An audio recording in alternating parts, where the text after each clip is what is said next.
మన పురాణాలలో దేవతలు దీనిని సురాపానకంగా భావించేవారని మన పెద్దవాళ్ళు చిన్న చిన్న కథలు చెప్పేవాళ్ళు.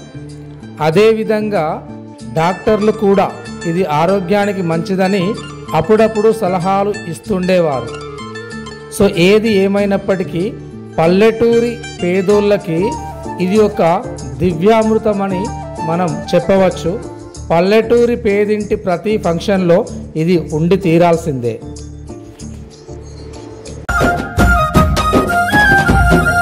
కల్లు గుడాలేతనే కమ్మగా అండి పెడుతనే